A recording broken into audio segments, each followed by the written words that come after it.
পরপর দুটি ঘটনা, ২ দিনের ব্যবধান। ৯ ডিসেম্বর তারেক রহমান বললেন, বাংলাদেশ অস্বাভাবিক সময় পার করছে, গণতন্ত্র নেই, জবাবদিহিতা নেই। আর ঠিক আজ ১১ ডিসেম্বর নির্বাচন কমিশন ঘোষণা করলো ২০২৬ সালের ১২ ফেব্রুয়ারি জাতীয় নির্বাচন হবে। এই দুই বার্তার মাঝে লুকিয়ে আছে বাংলাদেশের পরবর্তী রাজনৈতিক যুদ্ধের পুরো ম্যাপ। আজকের প্রশ্ন, দেশ কি সত্যিই অস্বাভাবিক সময় পার করছে, নাকি এটা ২০২৬ নির্বাচনের আগে ন্যারেটিভ ওয়ার এর প্রথম গোলা? এই ভিডিওতে থাকছে ফ্যাক্ট, আন্তর্জাতিক প্রতিক্রিয়া আর এই ন্যারেটিভ যুদ্ধের আসল রাজনীতি। শুরু করি কনটেক্সট দিয়ে।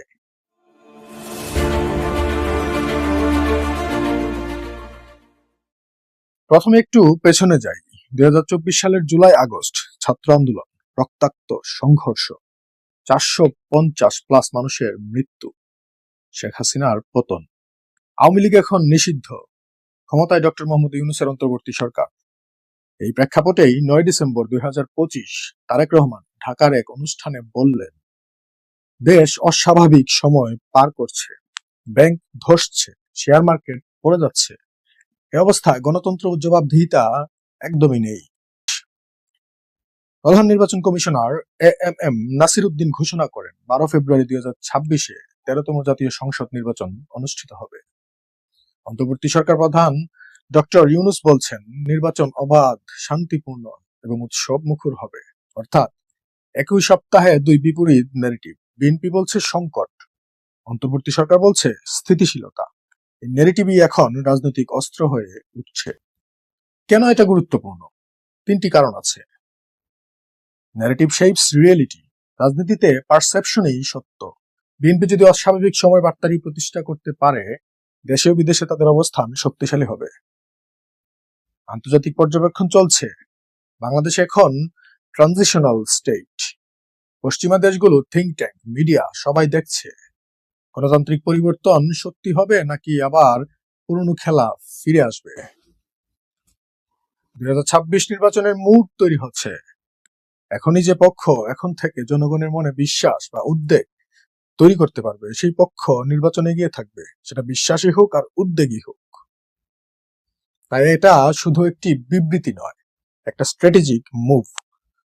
এখন প্রশ্ন হলো, বিএনপি এই ন্যারেটিভ কেন এখন দিচ্ছে? কি তাদের লক্ষ্য? আসুন একটু বুঝি। কেন বিএনপি অস্বাভাবিক সময় বলছে? বিএনপি জানে নির্বাচন জেতার জন্য প্রয়োজন ন্যারেটিভ কন্ট্রোল। তারা এখন যে ৩টি লক্ষ্যে কাজ করছে। ১. আন্তর্জাতিক মনোযোগ আকর্ষণ। গণতন্ত্র নেই এই বার্তা পশ্চিমা দেশগুলোর জন্য। যদি তারা মনে করে বাংলাদেশে সুষ্ঠু নির্বাচন হচ্ছে না, তাহলে চাপ আসবে অন্তর্বর্তী সরকারের উপর। ২. দেশের ভেতরে অস্থিরতার অনুভূতি কিছুটা হলে তৈরি করা। ব্যাংক ধসছে, শেয়ার মার্কেট পড়ছে, এই বার্তা মধ্যবিত্ত ব্যবসায়ী শ্রেণীর জন্য। তারা যদি মনে করে পরিস্থিতি নিয়ন্ত্রণের বাইরে, তাহলে পরিবর্তনের চাপ অবশ্যই বাড়বে।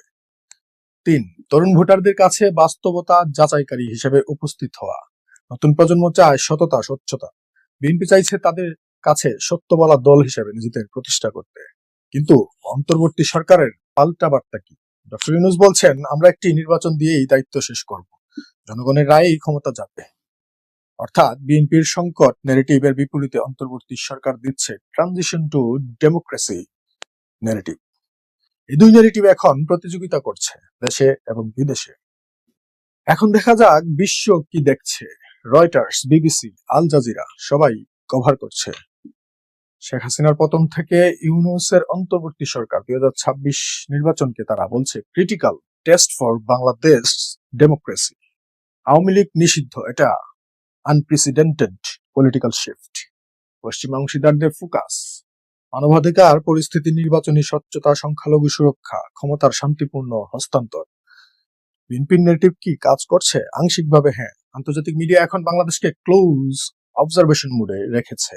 তারা শুনছে সব পক্ষের কথা, কিন্তু একই সঙ্গে অন্তর্বর্তী সরকারও তাদের বার্তা পৌঁছাচ্ছে, আমরা সুষ্ঠু নির্বাচনের দিকে এগুচ্ছি। এটা এক ধরনের গ্লোবাল পারসেপশন ওয়ার, এবং এই যুদ্ধে জিততে হলে শুধু বক্তব্য নয়, বাস্তব পদক্ষেপও দেখাতে হবে। এবার আসুন দেশের ভেতরে জনমতের ব্যাপারে কোথায় দাঁড়িয়ে আছে। এখন আসি সবচেয়ে গুরুত্বপূর্ণ প্রশ্নে, বাংলাদেশের মানুষ কি ভাবছে?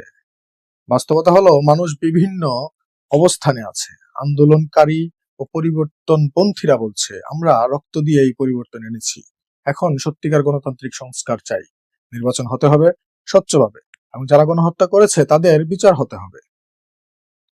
অর্থনীতি সচেতন মধ্যবিত্ত বলছে রাজনৈতিক পরিবর্তন ভালো, কিন্তু ডলারের দাম বাড়ছে, ব্যাংকে সংকট, চাকরির বাজার অনিশ্চিত, এখন অর্থনৈতিক স্থিতিশীলতা অত্যন্ত জরুরি।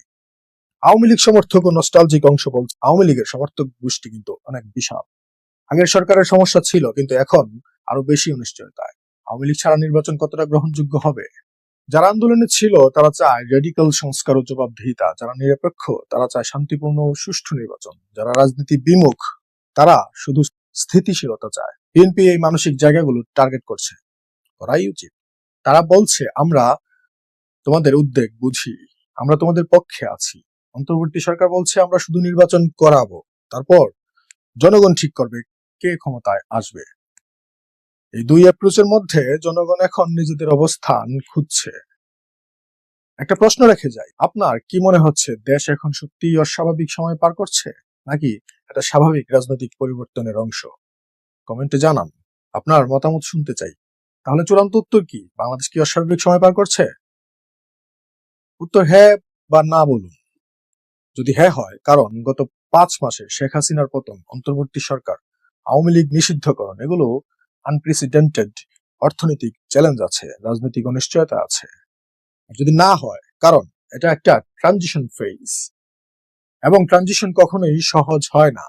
নির্বাচন ঘোষিত হয়েছে, এটা একটা ইতিবাচক পদক্ষেপ, কিন্তু যদি সেটা ইনক্লুসিভ হতো তাহলে আরো বেশি ইতিবাচক হতো। জনগণ সচেতন, সোচ্চার, এটাই গণতন্ত্রের লক্ষণ। আসল কথা হলো এই অস্বাভাবিকতাকে কে কিভাবে দেখছে, সেটাই এখন রাজনৈতিক যুদ্ধক্ষেত্র। বিএনপি বলছে সংকট, অন্তর্বর্তী সরকার বলছে সুযোগ। কোন ন্যারেটিভ জিতবে তা নির্ভর করবে আগামী 2 মাসের ঘটনার উপর। নির্বাচনী প্রস্তুতি কতটা স্বচ্ছ হয়, অর্থনীতি কতটা স্থিতিশীল হয়, রাজনৈতিক দলগুলো কতটা দায়িত্বশীল ভাবে আচরণ করে। বন্ধুরা, রাজনীতিতে ঘটনা যত না গুরুত্বপূর্ণ, তার চেয়ে বেশি গুরুত্বপূর্ণ সেই ঘটনার ব্যাখ্যা। আজ বাংলাদেশের গল্প ঠিক সেইখানেই। কোন ন্যারেটিভ জিতবে, আমরা, আপনারা, জনগণই সেটা ঠিক করব। এই বিশ্লেষণ কেমন লাগলো কমেন্টে জানান। আর পরবর্তী রাজনৈতিক গুরুত্বপূর্ণ বিশ্লেষণ মিস করতে না চাইলে এখনই সাবস্ক্রাইব করুন। নেক্সট ভিডিওতে দেখা হবে, ভালো থাকবেন, ধন্যবাদ।